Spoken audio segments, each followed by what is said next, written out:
Hello everyone, I am your Dilip sir. Welcome back to my YouTube channel Expert Education English Classes. Now I am going to explain Old English period. I can say Anglo-Saxon period. So don't be late. I am start this video. So please look at the board. In this video has a lot of knowledge about Anglo-Saxon.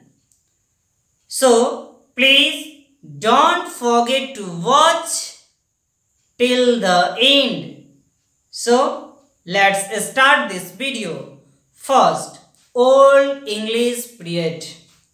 Old English period जो है 449 से 1066 तक माना जाता है.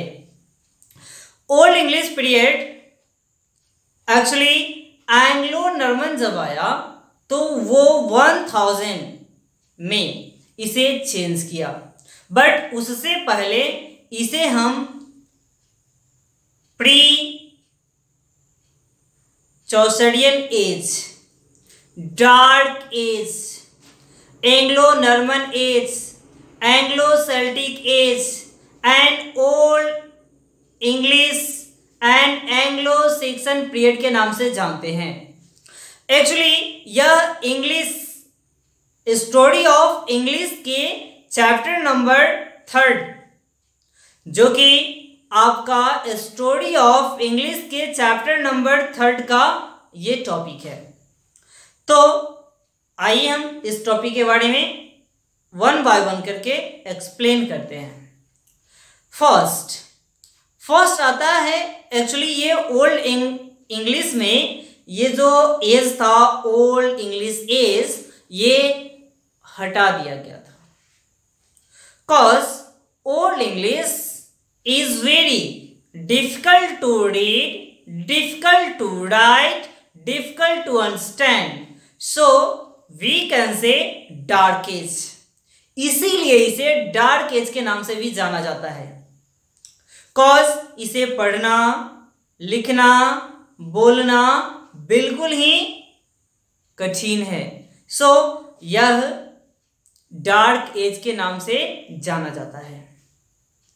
Old English period 449 से 1066 तक चला.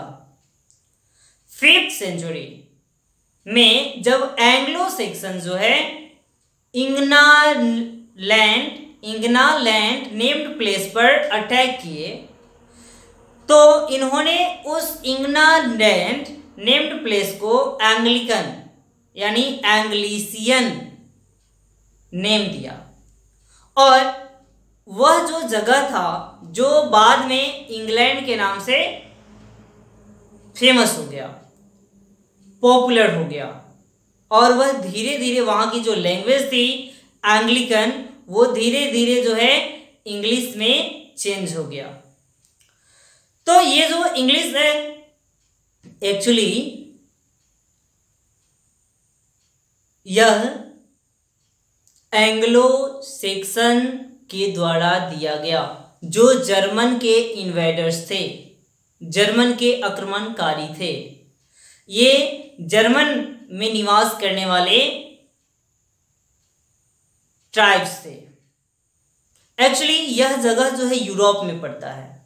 यूरोप एक कंटिनेंट है और उस कंटिनेंट में एक जर्मनी नाम का कंट्री है, और उसी जर्मन कंट्री उसके आसपास में हॉलैंड है, डेनमार्क है, ये सभी जगह है प्रेजेंट डे में. तो अब हम चलते हैं ओल्ड इंग्लिश की तरफ.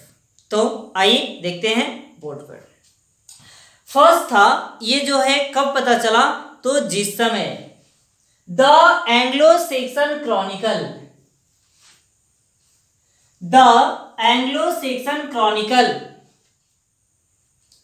किंग अल्फ्रेड के द्वारा एक बुक लिखी गई थी जिसका नाम था द एंग्लो सेक्सन क्रॉनिकल, यानी एंग्लो सेक्सन का इतिहास. इसी से पता चलता है ओल्ड इंग्लिश के बारे में. तो किंग अल्फ्रेड जो है एक्चुअली राइटर ही नहीं था, किंग अल्फ्रेड बहुत बड़े स्कॉलर थे, वो एक सोल्जर भी थे, वो लॉ ग्रीवर भी थे, और वह एक बहुत ही ग्रेट एंड पावरफुल रूलर भी था। That means the Anglo section Chronicle जो बुक है उसको किंग अल्फ्रेड ने 10th सेंचुरी में लिखा था। लेकिन फादर ऑफ ओल्ड इंग्लिश जो माना जाता है वो जॉफ्री चौसर को माना जाता है।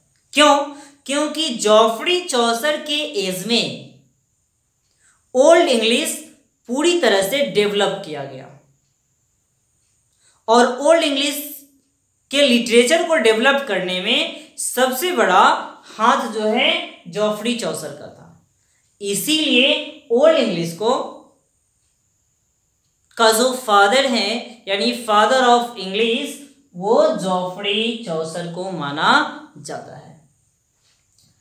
एक्चुअली इंग्लिश का जो गोल्डन पीरियड रहा वो ओल्ड इंग्लिश लिटरेचर में ही आया था। ओल्ड इंग्लिश का जो गोल्डन पीरियड है वो इंग्लिश लिटरेचर में ही आया था। Was the era of king Alfred, किस समय?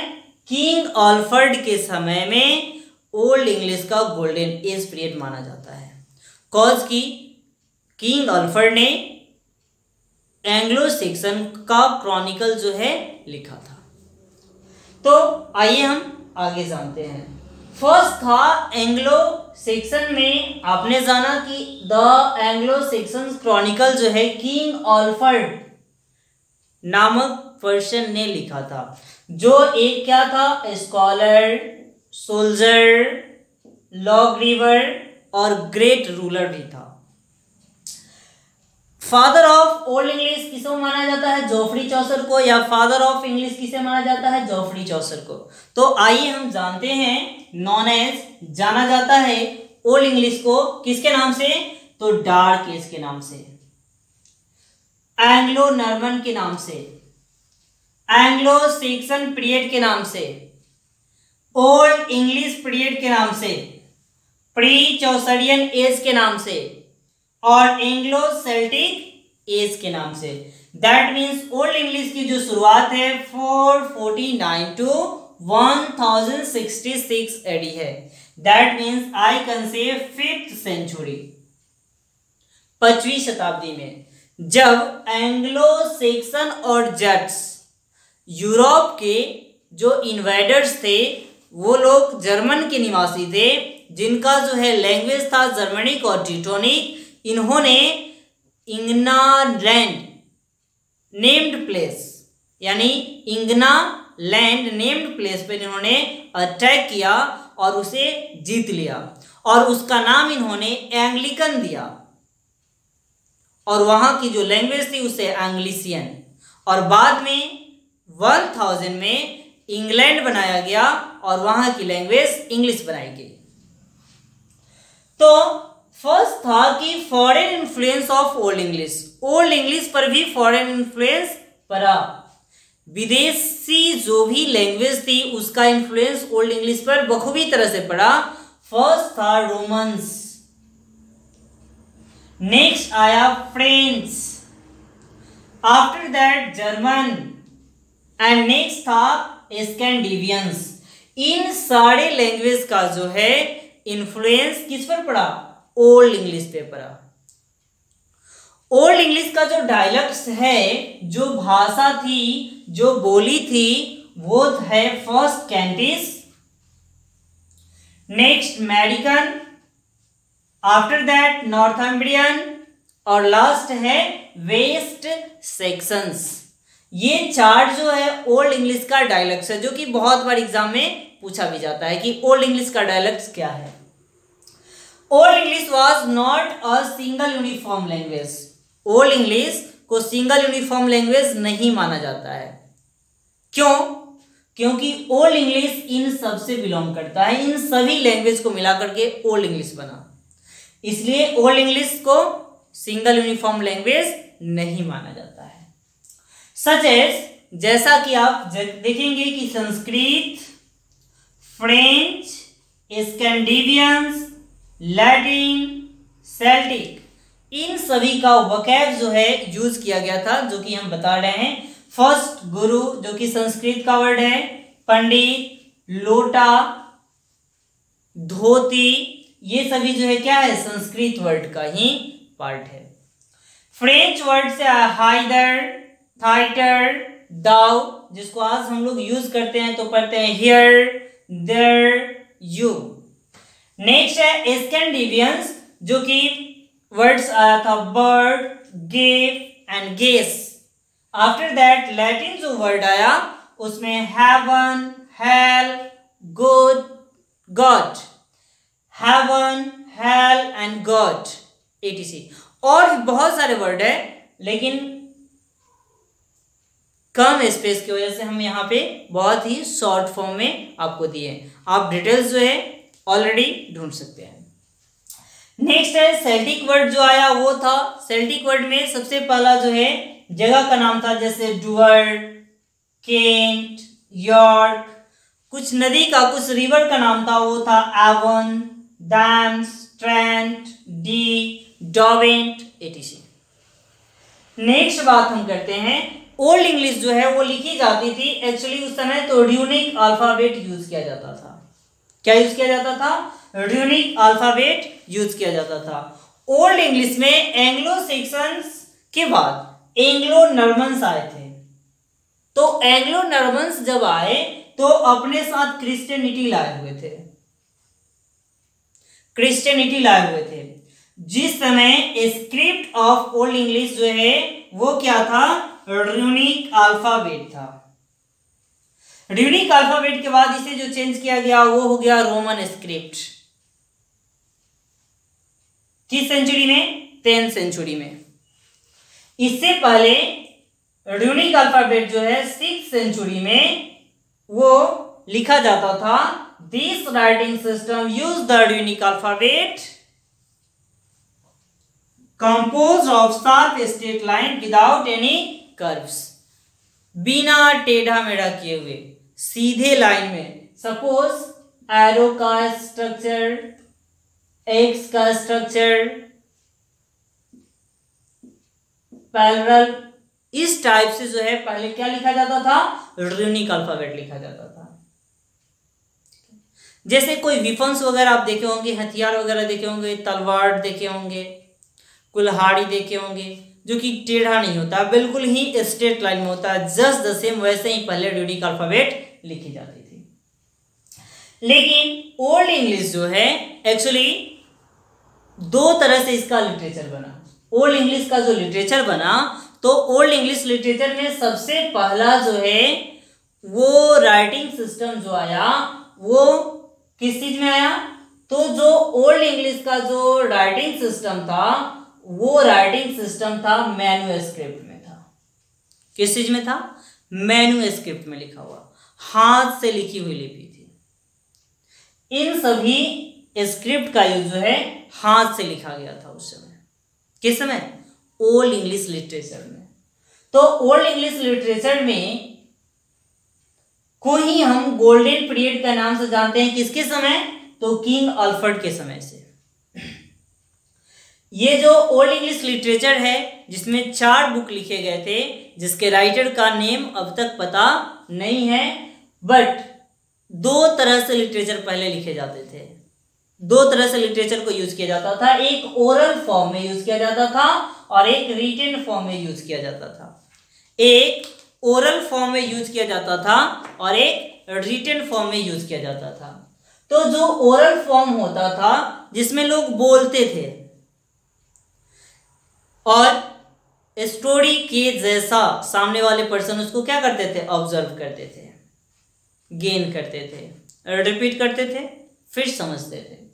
और एक रिटन फॉर्म में लिखा गया जो कि किस में? मैन्युस्क्रिप्ट में लिखा गया। ये 4 बुक है। द बियोवुल्फ सबसे पहला लिटरेचर में यही बुक आया था। The Beowulf, the Junius, the Junius, the Exeter book and the Vercelli book, ये 4 जो है ओल्ड इंग्लिश लिटरेचर के बुक है जिसके राइटर के बारे में पता नहीं है। But after that Geoffrey Chaucer ने अपना बुक द कैंटरबरी टेल्स, जो कि एक पोयम है, इसमें 7 लोगों की स्टोरी को इंक्लूड किया गया है। जिस समय जोफ्री चौसर कैंटरबरी जा रहे थे उस समय उन्होंने उस स्टोरी को कलेक्ट किया और फिर उस पर उन्होंने जो बुक लिखी थी वो बुक था द कैंटरबरी टेल्स, यानी कैंटरबरी की स्टोरी, कहानी। तो आप समझ गए होंगे, इसीलिए जोफ्री चौसर के समय में इंग्लिश लिटरेचर के साथ साथ, यानी इंग्लिश लिटरेचर का स्प्रेड तो हुआ, साथ ही साथ ओल्ड इंग्लिश को और ज्यादा फ्लेक्सिबल बनाया गया, जिसे easy to write, easy to understand और इजी टू स्पीक किया गया, जिसे आसानी से लिखना, पढ़ना और बोलना, समझना समझ में आ जाए। तो आई होप कि आपको ये ओल्ड इंग्लिश का चैप्टर बिल्कुल पूरी तरह से समझ में आया होगा। ओल्ड इंग्लिश को किसके किसके नाम से जाना जाता है, ये सब आपके एग्जाम के लिए बहुत ही इंपॉर्टेंट है। सो